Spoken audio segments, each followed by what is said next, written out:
first week of March and going into spring as we had daylight savings, which just happened today. So don't forget, the market will be opening at 9:30 tomorrow. So if you haven't already adjusted your clocks, make sure you do. Going forward this week, really, I was dealing a lot with the hormones of rebalancing from the pregnancy, and I was crying at the drop of a hat for anything happy or anything sad. So I knew that basically I should not trade, but I could go ahead and watch. And I had my best friend in town, so we worked on brainstorming for the book title, and we did select one. We did have a winner of the contest on Twitter as well, and he's already been notified and will be receiving a free copy of the book. If you have any interest about that, definitely let me know. It's about 10 female traders that have experience from 5 months to 20 plus years. So it's great. It's a different perspective from the male view, and it's a lot about helping other people. So it's definitely something to check out. If you're interested, shoot me an email and carpeprofit@gmail.com, and I will add you to the pre-order list or just update list. As far as going forward with the week, basically I was only able to really watch on Friday, and I concentrated watching on CATB, which was really interesting. On my blog as well, you can see the post that I have the chart as well as up on my Twitter feed, and you can see that it performed just as I was predicting with my tweets. Basically, it had on Thursday, it had more volume, which was an indication that something was going on with the stock. It does have its earnings reporting on Thursday, the 16th, which should be an interesting day, and this week should be very interesting as well. On Thursday, it had 3.6 million in volume, and then on Friday, it was huge. It went up to 59 million, and the stock itself has 10 million in the float. So that's really the power of low float runners. Also on Friday, the volume, like I said, was 59 million. 56% of that was short. So I do anticipate that this stock is going to move more this week, and it could be a big runner. It could be like dries.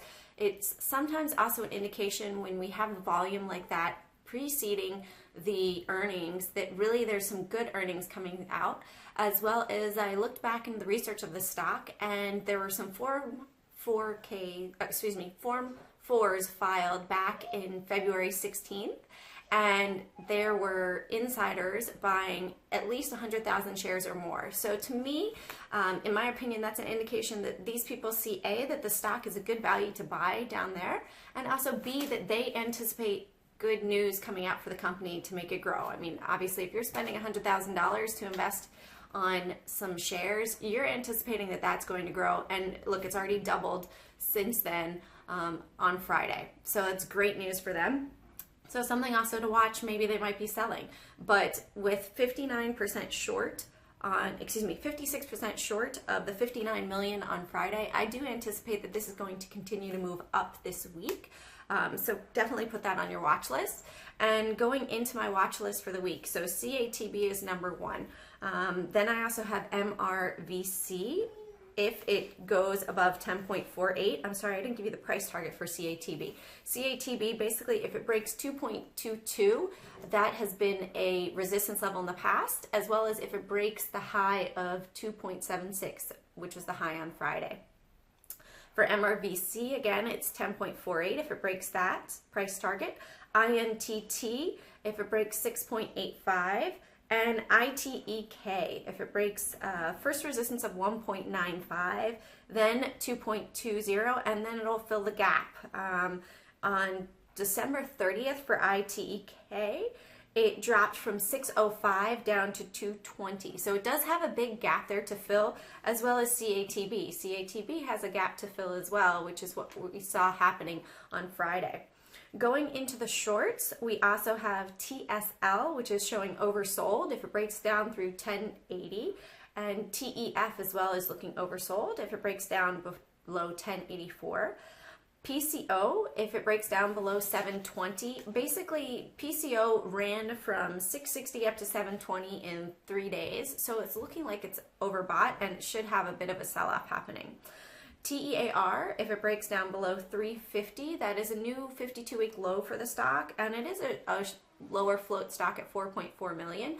So it does have the potential to go down fairly quickly. Like I've always said in the past, you have high volatility with the lower float stocks because as demand increases, the prices rise really quickly, and as the demand decreases, on the converse side, they decrease really quickly. And then we also have AUXO. If it breaks down below 420, it's looking like it's overbought. However, it had a big bearish doji on Friday. However, it is another low float stock. So if it does go above 550, careful that it could run against you. You know, I would make sure that you are sizing accordingly to your risk management on those stocks, so that if the lower float stocks, if they run against you, it will move really quickly. Once again, guys, always carpe profit, take those profits one at a time and grow your account. And I will be updating you with everything shortly. Have a wonderful